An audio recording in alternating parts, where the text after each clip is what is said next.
Plus Ministries at First United Methodist Church. And I'm Kate Wheaton, Director of Hospitality at First United Methodist Church. And we are here with you today for Culinary Snapshots, which is sort of a truncated version of our show, Culinary Workshops. It is, and so we've got some fun little Easter treats today. We were trying to think outside the box for, something maybe a little bit healthier or a little bit different. So we are going to be using some dates today and filling them with a cream cheese mixture. Still lots of chocolate involved. So we're going to do those first, and then we are going to move on and build an Easter-themed charcuterie board that might be something nice you could take to a family event or just enjoy at home. So Who doesn't love a charcuterie board? who doesn't? Okay, and now we're going to make an Easter charcuterie board. So just using a round board today. We'll just do an overview. So we're going to make a salami rose to go on there. And then Adrian's also got some Italian dry salami to slice. I'm going to show you how to make a brie flour and some floral cheeses.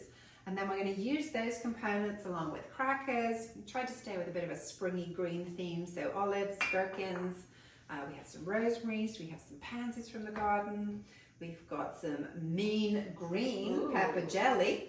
And then a little fun element with some carrots and chocolate bugs to put that all together. So I think it's going to look really fun. So over to you, Adrian, for some rose guidance. All right, so y'all come in closer. All right, so we are going to focus on the salami rose first. So you want to get your salamis and you want to get a glass that has a nice lip to it. A wine glass would be fine too, but this one's going to be perfect. And you just start putting your salami around the rim of the glass. How cool. About how many slices do you think that's going to take? Well, I think it'd be both of these rows. Okay. So we're going to start doing that.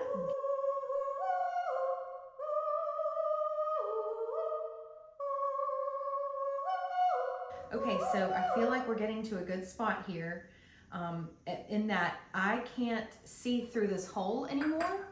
And that is a good little point for your rose in the center.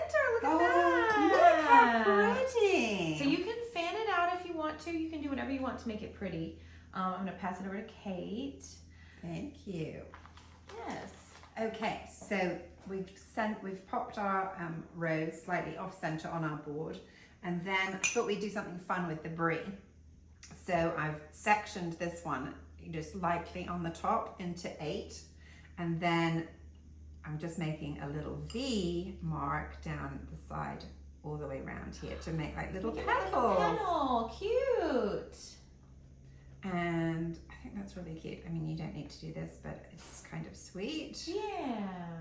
Goes with our little theme. Yes, we're in the garden. And then I'm just running my knife across that flowery top, maybe just to give it a little bit more definition.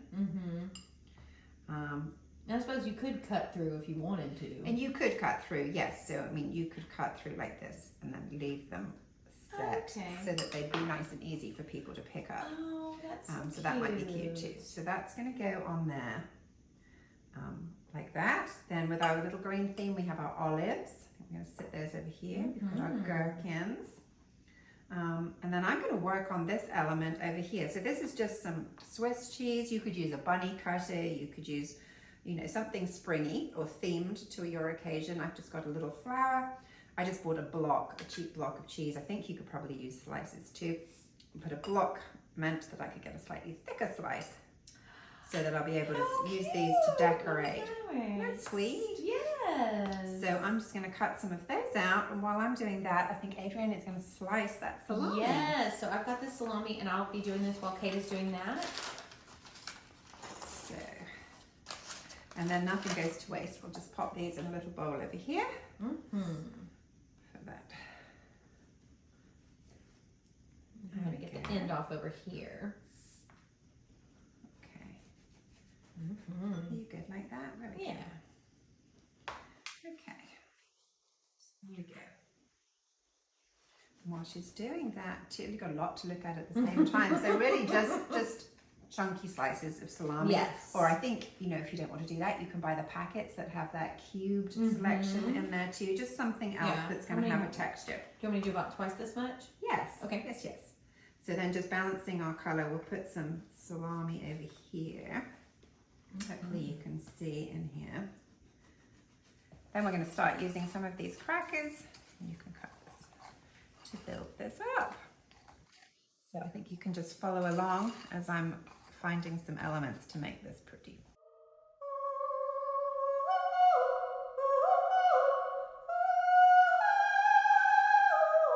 Then we're going to use some chocolate carrots.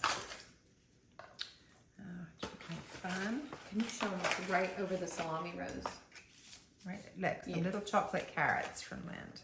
Cute. That we are just going to stick in there. I think that's going to be kind of fun. 3 is a good number. I'm going to add our flowers. I actually think probably got room for a few more crackers around here.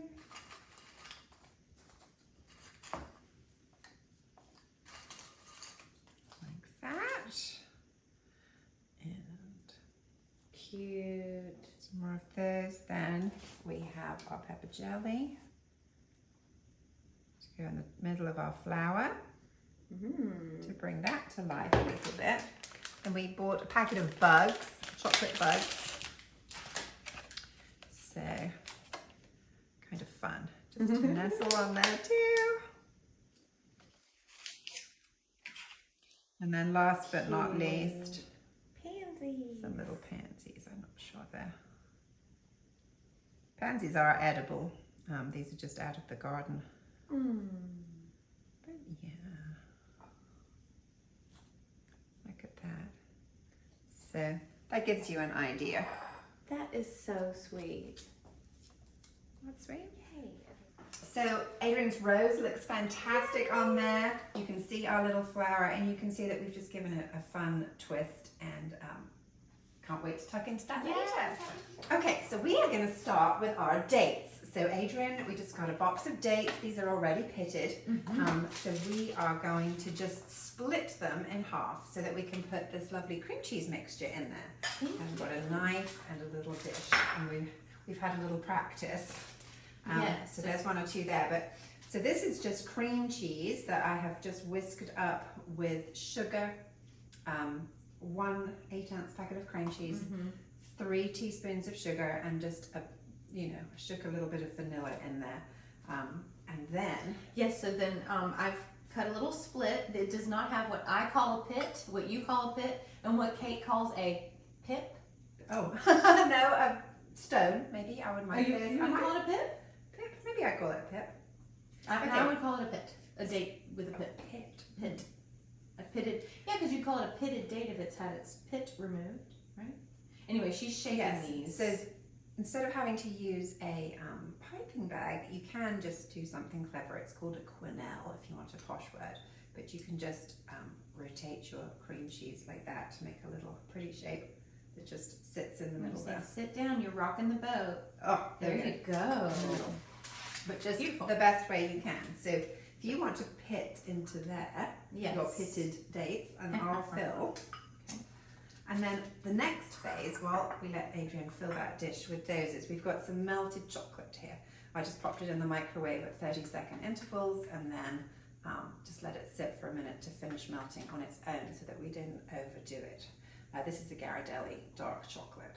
And then what we want to do with our lovely dates is just dip the bottoms in.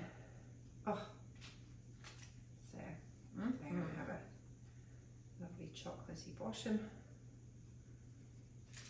Very chocolate.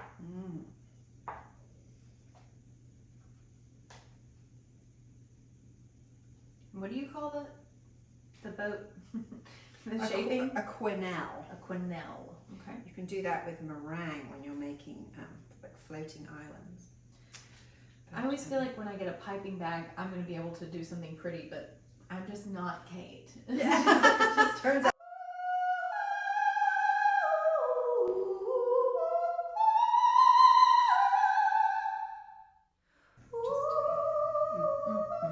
We're actually going to be sprinkling toppings on them, so you do want the cream cheese to sit, a little bit above the date. Don't squish it all the way down. Oh, mine's not as pretty. Oh, but we're going to make it extra pretty. I'm going to quenelle this one. Yeah, Not that I know what it is. Yes. You'll all be saying it all week. Oh, did you quenelle that? All right, so dipping. There's no right or wrong way for this either. Just you can see I'm dipping to my fingertips into that warm chocolate. Not a hard job. Ooh. Look at that. Okay, last one for a minute. And then there's one more little guy. Oh yeah, you snuck him in there. Sneaky, sneaky. Yes. So they've got lovely chocolate bottom. And then we're going to do some drizzle. So we are going to drizzle some chocolate over the top. This helps cool the chocolate too, so it doesn't melt your cream cheese. Look at this. And then we've got some toppings here, and that we have some pistachios. And you will see these come to life when we serve them, but we want those to stick in the chocolate. And these are rose petals, just for a little extra fun. And you can leave those off. You could put diced cranberries. But we're going to slide those in the fridge, and we'll come back to those in a minute. Tick, tick, tick, tick, tick. I think they're ready.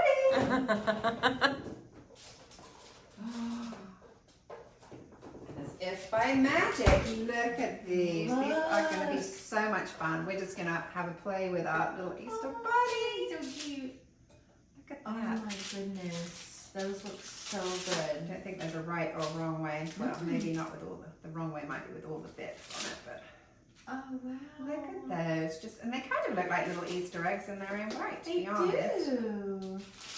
Oh, they Something look a so little bit delightful. different. Here we go. Look at that. And we are going to sprinkle just a little bit more, fun on the top. But there we go. Little happy Easter treat. And we could maybe even borrow a flower there. Oh, he's so cute. So there's our little snapshot of Easter fun. I hope that you'll try something at home, and we're glad that you. You don't have to joined us. have an excuse. You can just do it. Yeah, You just do it you to enjoy for yourself. Delicious. And happy Easter. Yes. And have a wonderful rest of the Lenten season until we can finally say hallelujah again. Thanks for joining us. Bye. Bye.